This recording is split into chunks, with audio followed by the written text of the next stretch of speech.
বসিরহাটে তৃণমূল কাউন্সিলরের বাড়িতে বোমাবাজিকে কেন্দ্র করে তীব্র চাঞ্চল্য ছড়ালো এলাকায়। মঙ্গলবার রাত প্রায় 9:30 নাগাদ বসিরহাট পুরসভার 8 নম্বর ওয়ার্ডের তৃণমূল কাউন্সিলর অসিত মজুমদারের বাড়ির পিছনের গেটে বোমা মারে দুষ্কৃতীরা। বিকট শব্দে কেঁপে ওঠে গোটা এলাকা। আতঙ্কিত হয়ে পড়েন সাধারণ মানুষজন। যদিও এই ঘটনায় হতাহতের কোনো ঘটনার খবর পাওয়া যায়নি, তবে গোটা এলাকায় ব্যাপকভাবে উত্তেজনার সৃষ্টি হয়েছে। খবর পেয়ে ঘটনাস্থলে পৌঁছায় পুলিশ। শুরু হয়েছে তদন্ত। কে বা কারা এই ঘটনার সঙ্গে যুক্ত তা খতিয়ে দেখা হচ্ছে। এলাকার সিসিটিভি ফুটেজ সংগ্রহ করা হয়েছে বলেও খবর। অসিত মজুমদার বসিরহাটের রাজনীতিতে অত্যন্ত পরিচিত মুখ। দীর্ঘদিন ধরে তিনি সক্রিয় রাজনীতির সঙ্গে যুক্ত। তিনি এবং তার স্ত্রী কৃষ্ণা মজুমদার পর্যায়ক্রমে প্রায় 42 বছর ধরে ওই ওয়ার্ডের কাউন্সিলর ছিলেন। কৃষ্ণা মজুমদার একসময় বসিরহাট পুরসভার পুরপ্রধানের দায়িত্বও সামলেছেন। অসিত বাবু নিজেও প্রশাসক হিসেবে পুরসভার দায়িত্ব পালন করেছেন। ঘটনার পর অসিত মজুমদার জানান, তার দীর্ঘ রাজনৈতিক জীবনে এমন ঘটনার মুখোমুখি আগে কখনো হতে হয়নি। তিনি ইঙ্গিত করেছেন, এর পেছনে রাজনৈতিক কারণ থাকতে পারে।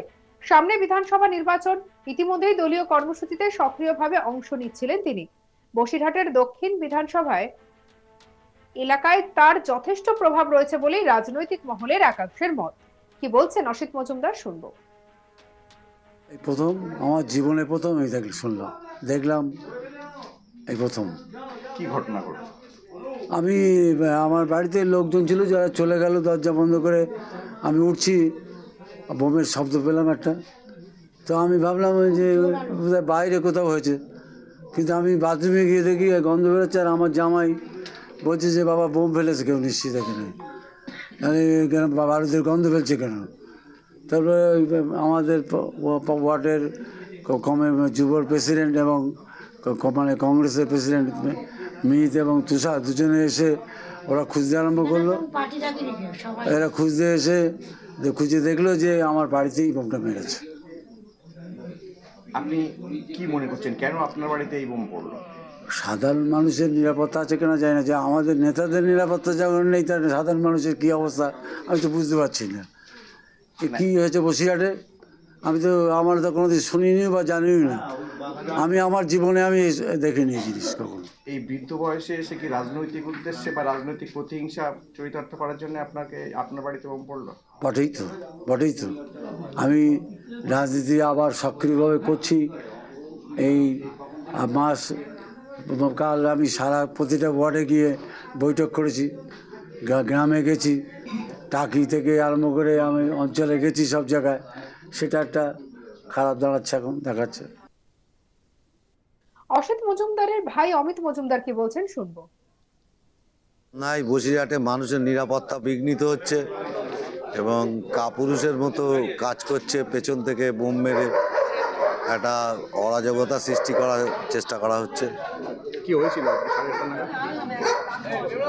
8:30 নাগাদ আমি বাড়িতে সবে ঢুকে বাথরুমে গিয়েছিলাম। আমি ডিটেলসে বলতে পারবো না। আমি সবে বাড়ি ঢুকে বাথরুমে গিয়েছি, একটা আওয়াজ পেলাম। তো এই যে উনি বললেন যে রাজনৈতিক উদ্দেশ্যে এই ধরনের ঘটনা হয়েছে, কি বলবেন? তো এটা তো আমি ঠিক বলতে পারবো না কোন উদ্দেশ্য নিয়ে কেন করা হয়েছে, কি করা হয়েছে। তো এই যে বাড়িতে বোমাবাজি, এটা তো অন্যায়। এটা অন্যায় বা এই ধরনের ঘটা বসিরহাটের সমাজে কখনো দেখা যায়নি। বা এটা একটা হয়তো মনে করছে কেউ যে এটা কেউ ভীত সন্ত্রস্ত হয়ে যাবে, কিন্তু এটা ভীত সন্ত্রস্ত হওয়ার ব্যাপার না। এটা ভীষণভাবে অন্যায়, এর প্রতিরোধ করতে হবে সবাইকে নিয়ে, মানুষকে নিয়ে। তবে এই ঘটনাকে কেন্দ্র করে শুরু হয়েছে রাজনৈতিক চাপানোতর। তৃণমূলের অভিযোগ, বিরোধীরা পরিকল্পিতভাবে বসিরহাটে অশান্তি ছড়ানোর চেষ্টা করছে। বসিরহাটের বিধায়ক সপ্তর্ষি ব্যানার্জি বলেন, এটি বিরোধীদের চক্রান্ত। তিনি পুলিশের কাছে দ্রুত তদন্ত করে দোষীদের গ্রেপ্তার এবং কঠোর শাস্তির দাবি জানিয়েছেন। কি বলছেন সপ্তর্ষি ব্যানার্জি, শুনবো। অত্যন্ত দুর্ভাগ্যজনক ঘটনা, যে বা যারা এটা ঘটিয়ে থাকুক তাদেরকে ধিক্কার জানাচ্ছি। প্রশাসনকে খবর দেওয়া হয়েছে, স্থানীয় আইসি থেকে শুরু করে প্রশাসনের কর্তা ব্যক্তিরা সকলে এসছেন। লোকাল বাড়িগুলোর সিসিটিভি আমরা খুঁজে দেখছি, যারা এর সাথে যুক্ত বা যে এর সাথে যুক্ত আইডেন্টিফাই করে উপযুক্ত শাস্তির ব্যবস্থা করব। এবং খুব ধিক্কার জানাবো এই সমস্ত ভাবনা চিন্তায়, যেভাবে এটা করে থাকুক, যে উদ্দেশ্যেই থাক না কেন। প্রশাসনের দায়িত্ব থাকবে এবং তাদেরকে আমরা অনুরোধ করব যত তাড়াতাড়ি সম্ভব বসিরহাটে এরকম বিশৃঙ্খলার পরিস্থিতি যেন আর কখনোই সম্মুখীন না হতে হয় সেদিকে যেন নজর রাখে। সামনে বিধানসভা ভোট, তার আগে তৃণমূলের একজন কাউন্সিলর বসিরহাট পৌরসভার 8 নম্বর ওয়ার্ডে, তার বাড়িতে এবং একজন বিদগ্ধ রাজনীতিবিদ তার বাড়িতে এইভাবে বোমাবাজি, কি বলবেন? দেখুন, বাংলাকে অশান্ত করার জন্য বিরোধীরা বিভিন্ন রকম চক্রান্ত বিভিন্ন সময় করছে, বিগত কয়েক মাস ধরে আপনারা দেখছেন। আমরা মনে করি না এটা তার বত্তায় অন্য কোনো ঘটনা হতেই পারে, বিরোধীদের একটা চক্রান্তের মধ্যে। অবশ্যই সেটা দায়িত্ব প্রশাসনের। বাংলাকে অশান্ত করার যে প্রচেষ্টা, যতদিন মমতা বন্দ্যোপাধ্যায় মাথার উপর অভিষেক বন্দ্যোপাধ্যায় আছেন, বিরোধীদের কোনো চেষ্টাকে আমরা সফল হতে দেব না। বসিরহাটের সকল নেতৃত্ব আজকে রাতের বেলা সবাই ছুটে এসছে, পাশে দাঁড়িয়েছে। এলাকার যারা কাউন্সিলর তারা চলে এসছেন। আমরা সকলে খুব পরিষ্কার স্পষ্ট বার্তা দিয়েছি, এই ধরনের অপপ্রচেষ্টা আমরা রুখে দেব, বিরোধীদেরকে বসিরহাটে একটু জায়গা দেওয়া হবে না। অন্যদিকে বিজেপির তরফ থেকে সাধারণ মানুষের নিরাপত্তা নিয়ে প্রশ্ন উঠেছে। কি বলছেন বিজেপি নেতা পলাশ সরকার, শুনবো। দেখুন, বসিরহাটে একজন তৃণমূল নেতা এবং জনপ্রতিনিধির বাড়িতে যদি এরকম বোমাবাজি হয়, তাহলে তৃণমূল কংগ্রেসের আমলে বসিরহাটে সাধারণ বসিরহাটবাসীর নিরাপত্তা কোথায়? তৃণমূল কংগ্রেসের দীর্ঘদিনের শাসনে বসিরহাট কোথায় গিয়ে দাঁড়িয়েছে? আপনারা জানেন যে বসিরহাটের কেবলমাত্র আইন শৃঙ্খলা ভেঙে পড়েছে তা নয়, তৃণমূল কংগ্রেসের গোষ্ঠীদ্বন্দ্বের কারণে বসিরহাটবাসীর জীবন জীবিকা একেবারে নিরাপত্তাহীন হয়ে গিয়েছে। তৃণমূল কংগ্রেসের গোষ্ঠীদ্বন্দ্ব কোথায় গিয়েছে যে একজন জনপ্রতিনিধির বাড়িতে এরকম বোমাবাজি করতে হচ্ছে? তবে এই অপশাসনের অবসান খুব দ্রুতই হবে। বসিরহাট দক্ষিণের মানুষ তৃণমূল কংগ্রেসের উপরে একেবারেই ক্ষিপ্ত হয়ে রয়েছে। তারা শুধুমাত্র বিধানসভা নির্বাচনের জন্য অপেক্ষা করছে, তারপরে বসিরহাট দক্ষিণ বিধানসভা থেকে তৃণমূল একেবারেই মুছে যাবে।